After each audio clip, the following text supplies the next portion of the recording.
Antes de ler o texto sagrado, eu preciso agradecer a organização da Fiel, principalmente na pessoa do Rick e do Tiago, por terem me convidado para fazer aquilo que eu mais gosto de fazer, que é ser instrumento de Deus na explicação, na exposição e na pregação da palavra. E eu espero e tenho orado já há algumas semanas para que Deus use esse tempo que eu vou ter nessa manhã para falar a você como Ele tem incomodado a mim. Eu vou falar de um salmo muito querido, muito precioso para nós. E nunca é fácil falar de textos que a gente conhece bem. É mais fácil falar assim de algum profeta que daqueles que parece que as duas páginas grudam na Bíblia e você passa de vez em quando e não sabe achar onde é que está. Por isso que eu escrevi em Abacuque. Porque desses as pessoas às vezes acham alguma coisa nova que elas não conheciam. Mas quando você vai falar do Salmo 139, parece que todo mundo conhece tão bem e ama esse texto a tal ponto que será que vai sair alguma coisa nova? Mas nós cremos que essa palavra não é só mera poesia bonita. Ela é palavra viva de Deus. Então eu vou convidar você a abrir a sua Bíblia no Salmo 139. Nós vamos ler esse salmo e pedir que Deus fale conosco por intermédio desse belo poema. Diz assim: ao mestre de canto, salmo de Davi. Senhor, tu me sondas e me conheces. Sabes quando me assento e quando me levanto. De longe penetras os meus pensamentos. Esquadrinhas o meu andar e o meu deitar e conheces todos os meus caminhos. Ainda a palavra me não chegou à língua e tu, Senhor, já a conheces toda. Tu me cercas por trás e por diante, e sobre mim pões a mão. Tal conhecimento é maravilhoso demais para mim. É sobremodo elevado, não o posso atingir. Para onde me ausentarei do teu espírito? Para onde fugirei da tua face? Se subo aos céus, lá estás. Se faço a minha cama no mais profundo abismo, lá estás também. Se tomo as asas da alvorada e me detenho nos confins dos mares, ainda lá me haverá de guiar a tua mão, e a tua destra me susterá.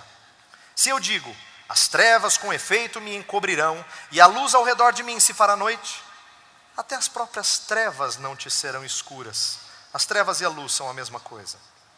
Pois tu formaste o meu interior, tu me teceste no seio de minha mãe. Graças te dou, visto que por modo assombrosamente maravilhoso me formaste. As tuas obras são admiráveis, e a minha alma o sabe muito bem. Os meus ossos não te foram encobertos, quando no oculto fui formado e entretecido como nas profundezas da terra. Os teus olhos me viram a substância ainda informe, e no teu livro foram escritos todos os meus dias, cada um deles escrito e determinado, quando nenhum deles havia ainda. Que preciosos para mim, ó Deus, são os teus pensamentos, e como é grande a soma deles. Se os contasse, excedem os grãos de areia. Contaria, sem jamais chegar ao fim. Tomara, ó Deus, desse cabo do perverso. Apartai-vos, pois, de mim, homens de sangue. Eles se rebelam insidiosamente contra ti, e como teus inimigos falam malícia. Não aborreço, Senhor, os que te aborrecem, e não abomino os que contra ti se levantam. Aborreço-os com ódio consumado. Para mim são inimigos de fato. Sonda-me, ó Deus, e conhece o meu coração. Prova-me e conhece os meus pensamentos. Vê se há em mim algum caminho mau e guia-me pelo caminho eterno. Vamos pedir que Deus nos oriente mais uma vez. Feche os seus olhos. Senhor, estamos diante da tua palavra, carecendo de entendê-la melhor do que nós já a conhecemos. Mas sabendo que ela é viva e eficaz e mais penetrante do que uma espada de dois gumes, nós pedimos que nessa manhã o Senhor faça isso, sonde os nossos corações e conhece-o e mostra-nos o que nós precisamos enxergar. Oramos em nome de Cristo. Amém. Nessa manhã eu gostaria de falar sobre o conhecimento de Deus e quão fundamental ele é para a vida cristã. Quando eu falo de conhecimento de Deus, eu estou me referindo tanto ao conhecimento que Deus tem de nós, quanto o que nós temos dele, porque essas coisas estão conjuntas. Nós precisamos conhecer a Deus para melhor entendermos a nós mesmos, como o próprio João Calvino colocou muito bem no início de suas institutas. Então, Deus sabe de coisas a nosso respeito que nós não podemos saber à parte dele. Por isso nós precisamos buscá-lo, não só para conhecer quem ele é, mas o que ele fez, inclusive a nós mesmos. E na intenção de nos entendermos melhor, nós temos que dar ouvido a ele. E quando eu falo de conhecimento de Deus, eu não estou me referindo apenas a conhecimento intelectual, ou, se você quiser, de teologia. Por quê? Porque às vezes nós sabemos de pessoas que conhecem um pouco as Escrituras, mas mesmo conhecendo as Escrituras, elas não conhecem algumas coisas acerca delas mesmas e do próprio Deus. Eu estava aconselhando pessoas recentemente, tentando fazê-las sair do seu pecado, e a resposta delas era assim: pastor, mas eu conheço a palavra. Já tratou de gente assim? Mas eu conheço a palavra. Acontece que esse conhecimento de Deus, do qual nós vamos falar, é muito mais do que saber a respeito de Deus. É muito mais do que obter informação sobre Deus. Jonas é um exemplo disso. Jonas tinha conhecimento de Deus, mas não conhecia bem a Deus. Você lembra que algumas vezes no livro de Jonas, ele mostra que ele sabe muito bem quem Deus é. Você não acredita que ele age do jeito que ele age, mas eu creio que ele o faz porque ele não sabe muito bem do que Deus é capaz e ele não se conhece totalmente ainda, antes de toda a história. O que nós vemos é um Jonas que, quando é confrontado pelos marinheiros, ele diz: eu sirvo o Senhor que fez os céus, a terra e o mar. E os marinheiros ficam loucos, porque diz assim: se você sabe que o seu Deus fez o mar, como é que você foge dele no mar? Não dá para entender esse cara. Esse Jonas acho que não está entendendo as coisas. E esse Jonas expressa outras coisas acerca de Deus e parece que é inconsistente. Por exemplo, no capítulo 2 ele fala: o Senhor pertence à salvação. No capítulo 4 ele fala: Deus, eu sabia que o Senhor era compassivo. E por que ele não pede a salvação quando ele está no barco? Por que ele não clama pela compaixão de Deus quando ele está na tempestade? É porque Jonas conhece coisas acerca de Deus, mas ele não teve ainda alguns das suas cegueiras tiradas. Ele ainda não se enxerga, como a gente diria. E o conhecimento teológico que ele tem, por não ser precioso ao seu coração, acaba até lhe fazendo mal. Ele acha que conhece a Deus, mas ele não o conhece. Eu acho que tem pessoas que são assim, membros da igreja, que não sabem o que o hebreu chamava de conhecimento. Para o hebreu, quando o hebreu falava assim: eu conheço a minha esposa, ele queria dizer: eu sou intimamente ligado a ela, eu a amo intimamente. Quando a gente fala que nós conhecemos a Deus, para a mente do hebreu, isso é uma coisa muito séria, envolve uma intimidade muito preciosa. É por isso que no Salmo 25 é dito assim: a intimidade do Senhor é para os que o temem. São os que o temem que podem se aproximar dele e usufruir dessa intimidade. Eu sei que você conhece, eu conheço, e talvez nós estejamos numa situação em que a gente acha que a gente conhece a Deus, mas falta muita intimidade com o nosso Deus. E é por isso que eu resolvi expor o Salmo 139, porque eu acho que ele é precioso para isso. O Salmo 139, ele é ideal para nós tratarmos de quão espantoso é o conhecimento de Deus e quão necessário para a nossa saúde espiritual. O verbo conhecer no hebraico é yadá. Ele é um verbo que aparece muito. Ele é a palavra-chave desse salmo. O salmista começa dizendo: Senhor, tu me sondas e me conheces, sabes quando me assento e quando me levanto. A palavra não me chegou à língua e tu já conheces. Ele repete isso algumas vezes. Vários versos ele usa conhece, sabe. Ele está usando o mesmo verbo hebraico aqui. Por quê? Porque esse salmo é sobre o conhecimento de Deus e como Deus nos conhece e nós precisamos conhecê-lo mais.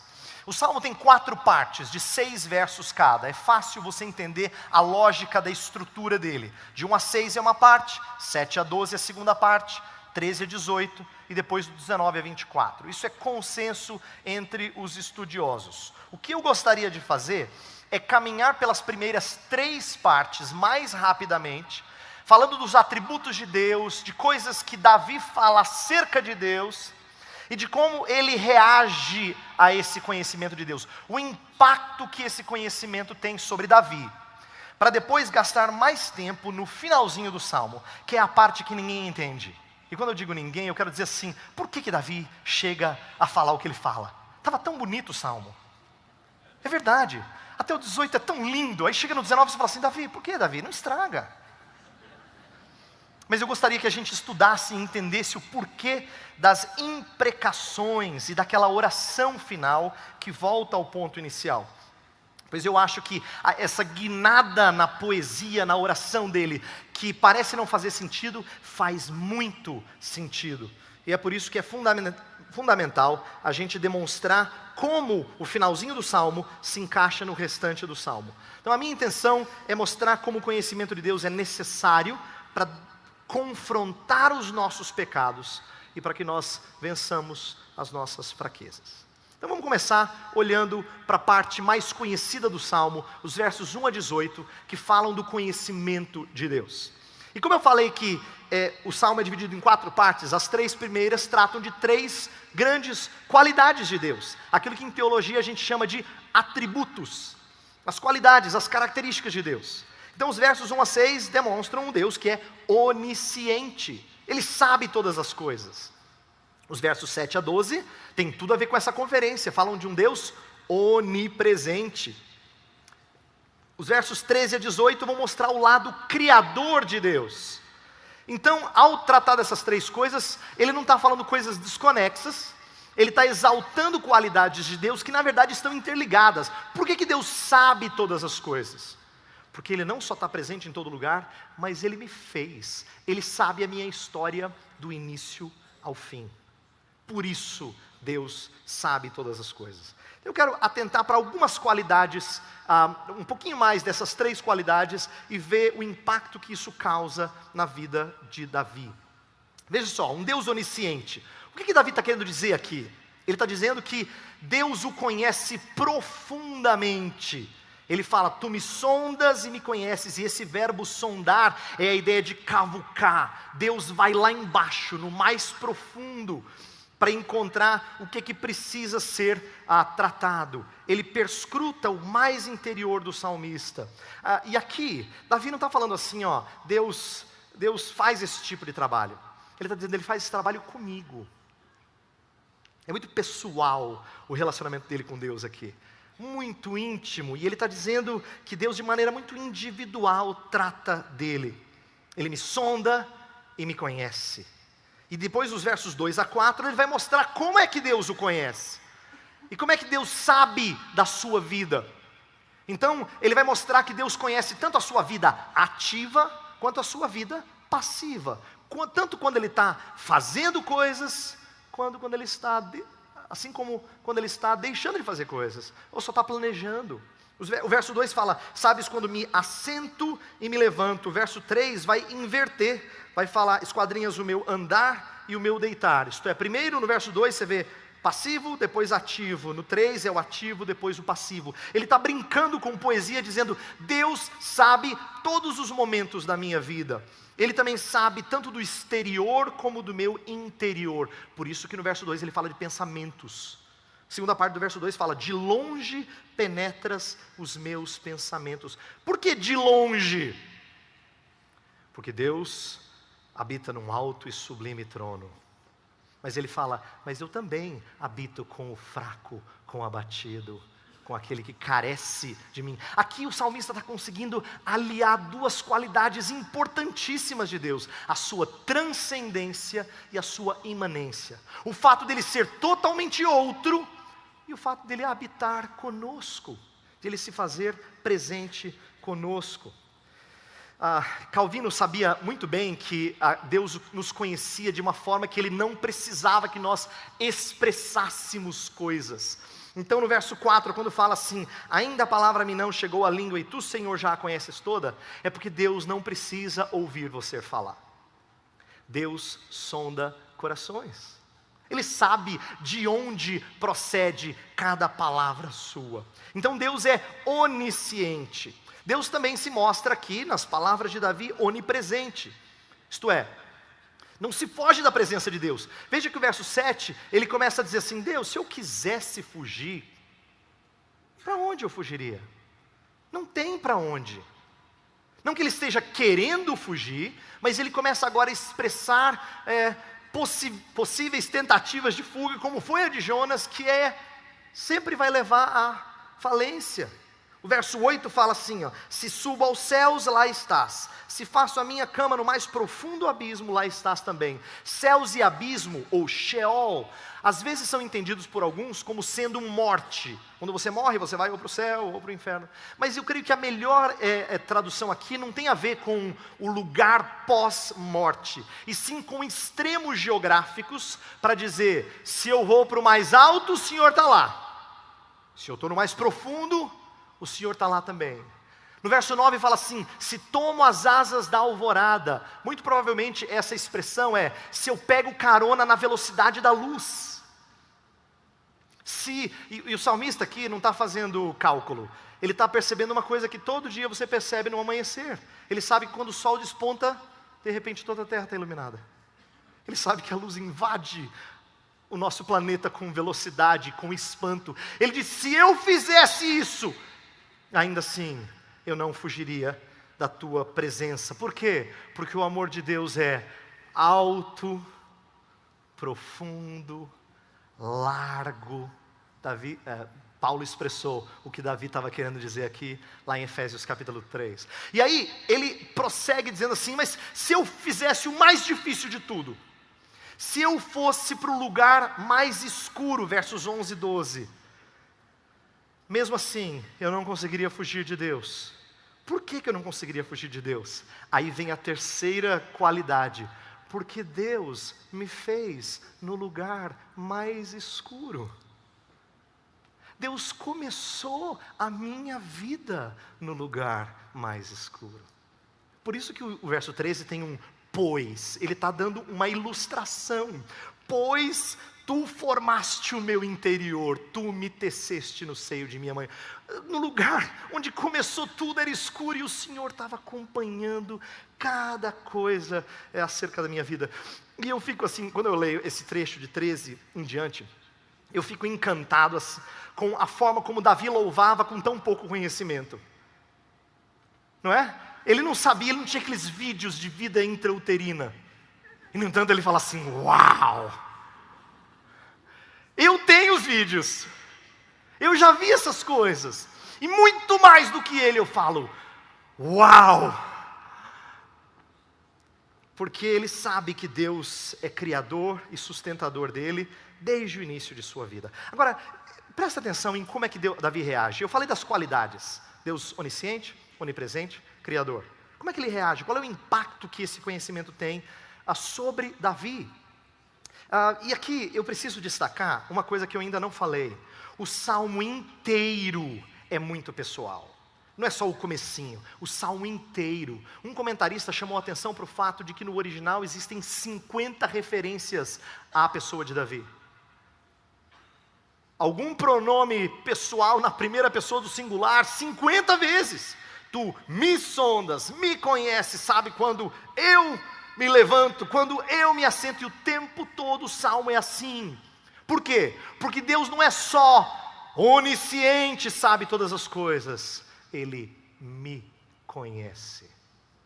Ele não só está presente em todo lugar, Ele está presente comigo.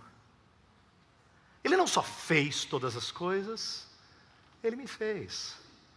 Então, não é impessoal esse conhecimento para Davi, é muito pessoal e é muito tocante. É por isso que ele reage de maneira bela. Eu quero chamar a atenção de duas reações comuns e preciosas. Primeiro, ele adora a Deus.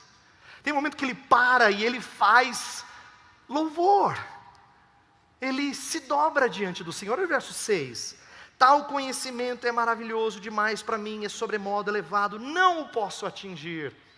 Verso 14, Graças te dou, visto que por um modo assombrosamente maravilhoso me formaste. As tuas obras são admiráveis e a minha alma o sabe muito bem. Ele está adorando o seu Deus.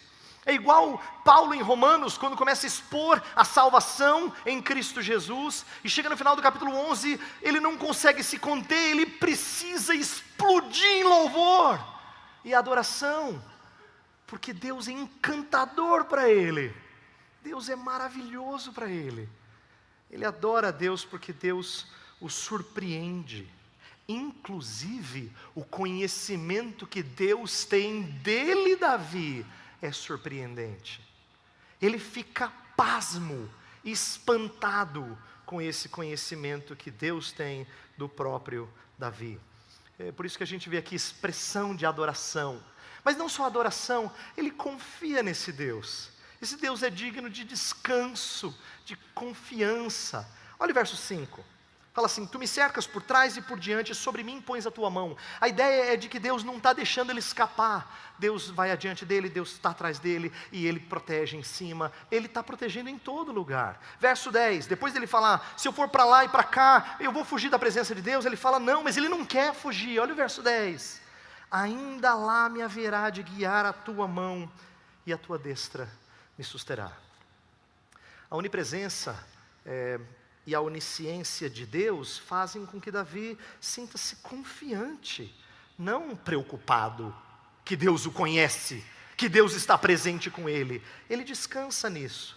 Esse conhecimento de Deus é tão espantoso, mais do que ele consegue suportar, que no verso 18, a nossa tradução talvez não pegue o melhor sentido da expressão no original. A maioria dos comentaristas diz que a ideia do verso 18 é que você está contando e você não consegue chegar ao fim e você dorme.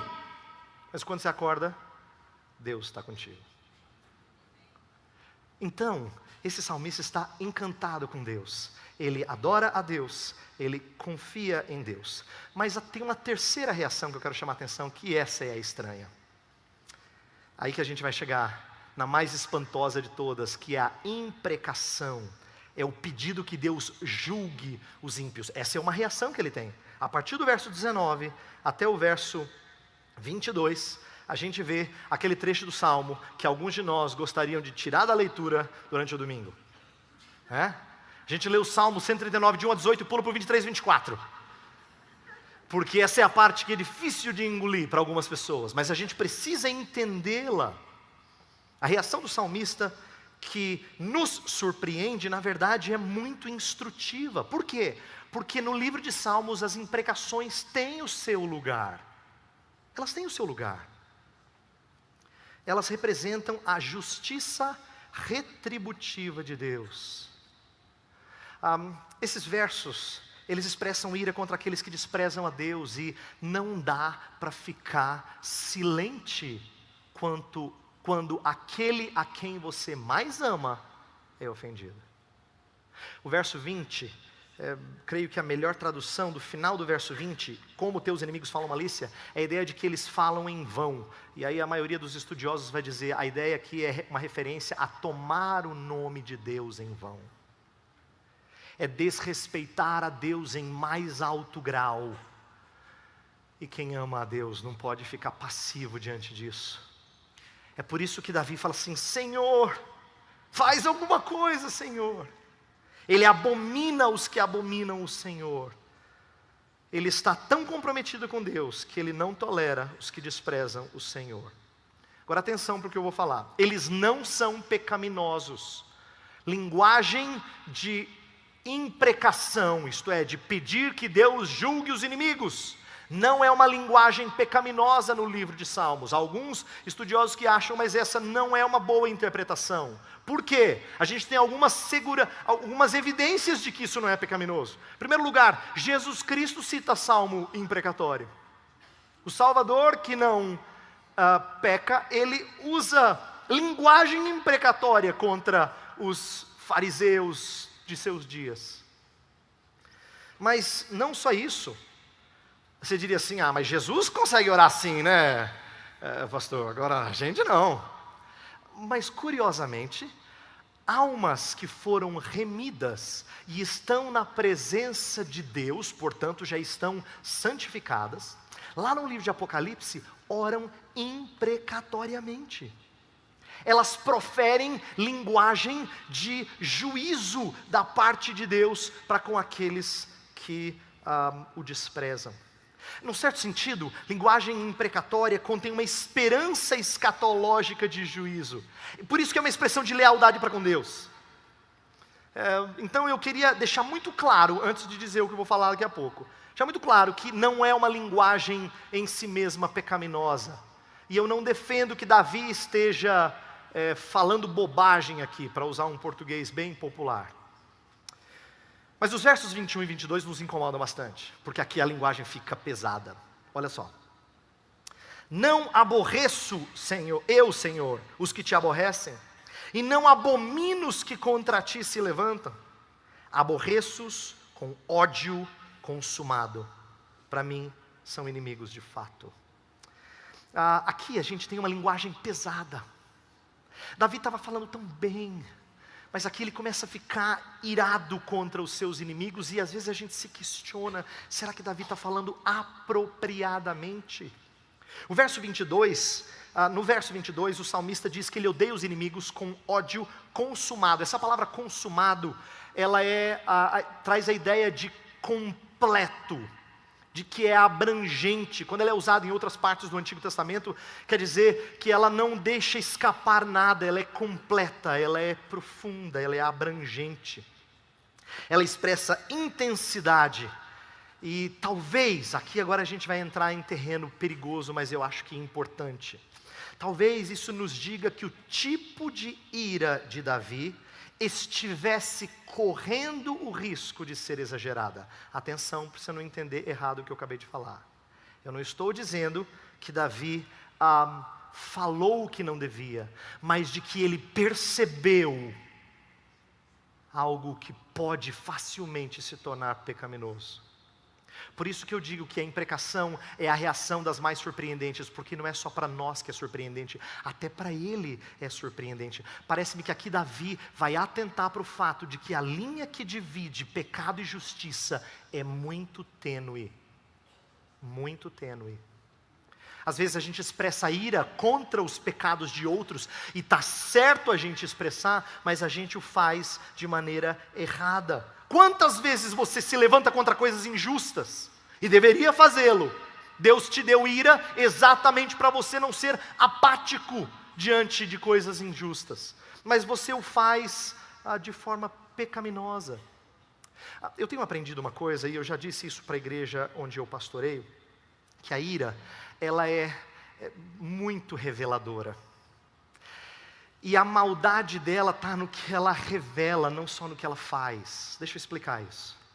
Às vezes a gente tem a impressão de que uma pessoa iracunda, uma pessoa assim muito brava o tempo todo, explosiva, de pavio curto, ela faz mal quando ela explode. Não. Quando ela explode, só revela quem ela é. É por isso que a ira humilha tanto a gente. Porque a ira mostra quem nós somos de verdade. E como nós nos amamos exageradamente. E como nós temos outros deuses que não o Senhor. Ira é tremendamente reveladora. Muito reveladora. Nessas horas caem as nossas máscaras, sabe? Eu costumo dizer que criança, a gente fala que criança é franca, né? Ai, criança é muito franca, a gente acha isso bonito. Não, ela é pecadora, ela só não sabe esconder. Você sabe. Você e eu aprendemos, a gente é bom nisso. Tudo bem contigo? Ótimo, e não tá fervilhando aqui dentro, está explodindo aqui dentro. A gente sabe se portar até mais ou menos bem diante de quem a gente não gosta. Tudo bem. Ou a gente olha algo que a gente acha que não tem nada bom e a gente diz interessante. Nós somos bons nisso. A gente usa máscaras.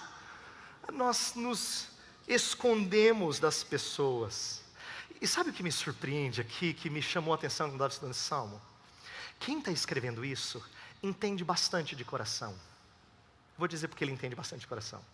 Porque quando ele foi escolhido para ser ungido rei de Israel, Deus falou para Samuel: vocês veem a aparência, mas eu enxergo o coração. É por isso que passou um filho de Jessé, passou outro, chegou nele e ele foi escolhido.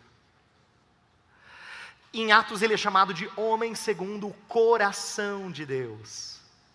No final da sua vida, pouco antes dele morrer, ele tem a incumbência de preparar para a construção do templo. Ele chama o seu filho Salomão. Ele diz: filho, está lá em 1 Crônicas 28, ele fala assim: filho, sirva a Deus com um coração íntegro, porque Deus conhece o coração. Davi sabia muito bem do que ele estava falando. Desde o início da sua vida, até o final da sua vida, o tema de coração é muito forte. E eu acho que ele conseguiu transmitir isso para Salomão, porque Salomão é o autor bíblico que mais fala de coração no livro de Provérbios. Que ele sabe que Deus perscruta coração. É aqui agora que eu vejo uma coisa que Davi aprendeu que eu acho fascinante. No meu entendimento, no Salmo, Davi passa a entender que as suas paixões podem ser perigosas. Podem ser perigosas.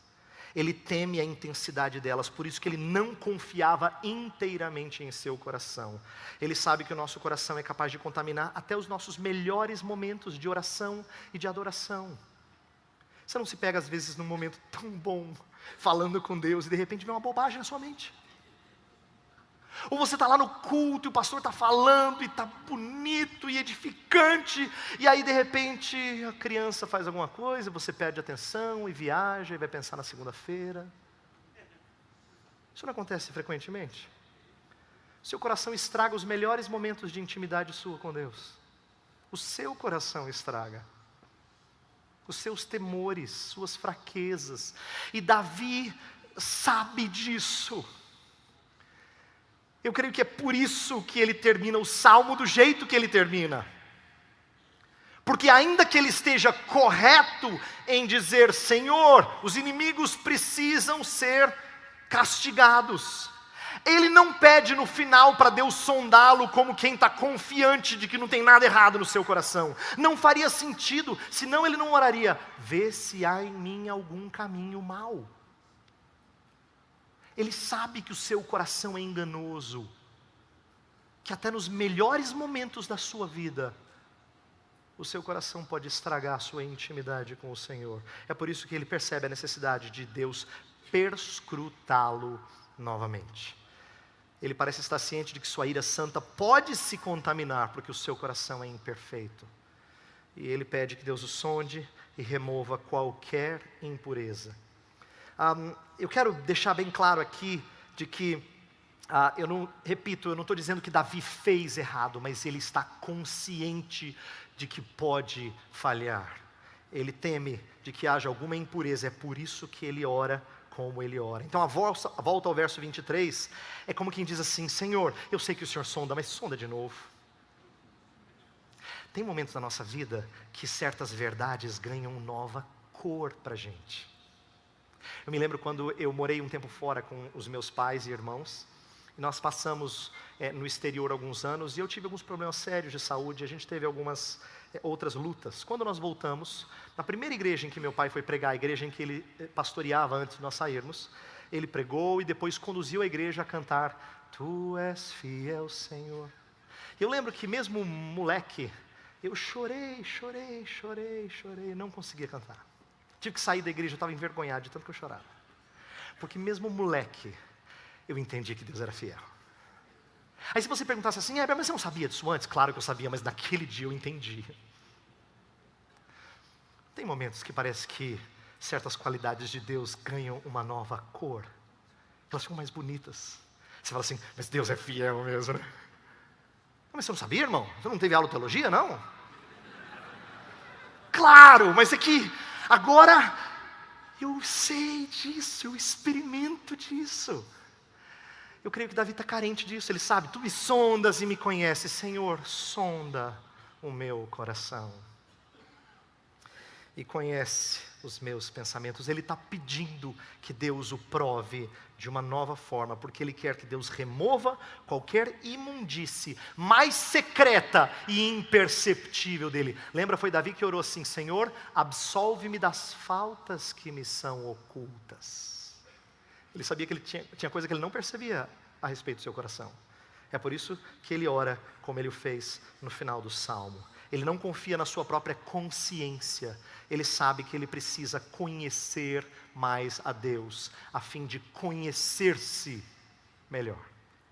Eu quero terminar falando de como o conhecimento de Deus é necessário na vida de um personagem neotestamentário, Pedro. E eu escolhi Pedro por causa de algumas histórias preciosas, mas também porque ele termina a sua carta, segunda carta, com uma última recomendação. A última recomendação que ele tem é: crescer na graça e no conhecimento de nosso Senhor e Salvador Jesus Cristo. Então ele pede que você cresça no conhecimento. Portanto, o que eu vou dizer agora não é para pessoas que não conhecem a Deus e precisam passar a conhecê-lo. Eu estou falando com pessoas que talvez já conheçam a Deus, mas precisam crescer no conhecimento dele. Tá? Então isso vale para onde você estiver na sua caminhada cristã. E eu quero lembrar você que foi por causa desse conhecimento da pessoa de Jesus Cristo, o Deus encarnado, que Pedro passou a se entender melhor, a se enxergar melhor, a ver seus pecados, suas fraquezas. Eu quero lembrar de duas ocasiões. A primeira ocasião foi quando Cristo, depois de ter ensinado as multidões, a partir do barco de Simão, ele estava lá no barco de Simão, ele saiu, afasta-se porque a multidão estava pressionando ele, e ele começa a falar com as pessoas. Terminado, ele fala assim: Simão, vamos para as águas profundas, lance as redes.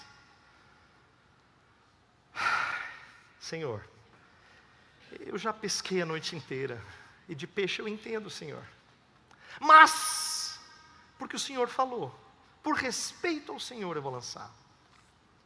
E ele lança as redes. E a gente conhece a história, sabe que Deus fez um negócio meio mágico ali, falou: todos os peixes, pula na rede. Acho que peixe de toda a redondeza vieram e pularam na rede. E aí as redes começaram a se rasgar, e Pedro está tendo dificuldade, ele chama outro barco, eles repartem para os dois barcos, e os barcos começam a afundar, diz o texto. Aí o verso seguinte fala que Pedro viu tudo aquilo, e ele disse para Deus assim, para Jesus Cristo, o Deus encarnado: Senhor, retira-te de mim, porque sou pecador. Por que Pedro reage assim? Ele conhecia Jesus Cristo, não conhecia? Ele sabia quem era Jesus, ele sabia muitas qualidades de Jesus, mas estar mais próximo de Jesus e ver o que Jesus havia feito, revelou o seu ceticismo, a sua incredulidade.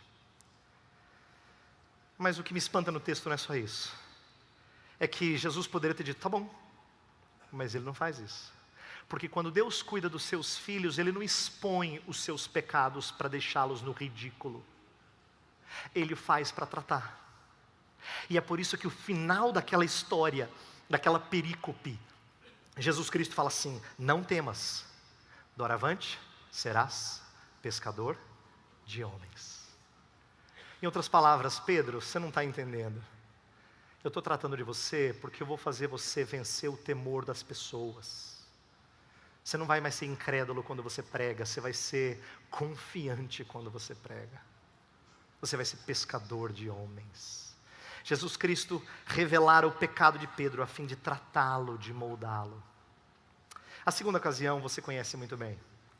É o episódio, a famosa conversa que Cristo tem, o Cristo ressurreto tem com Pedro, depois que Pedro havia negado a Jesus 3 vezes. E aí Jesus está lá conversando, e Pedro não quer mexer no vespeiro, porque é muito ruim. Mas está bem, ele tá amando a Jesus Cristo, tá bom, estão comendo. Aí Jesus, então, em determinado momento da conversa, fala assim: Simão, filho de João, tu me amas? E aí Pedro responde: Senhor, tu sabes que eu te amo.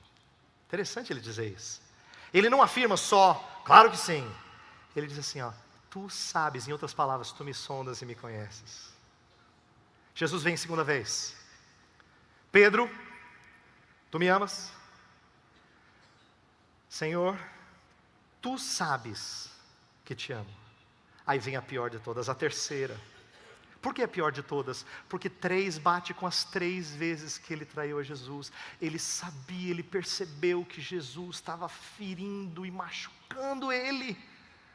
Então o texto deixa bem claro que ele se entristeceu porque Jesus perguntou a terceira vez.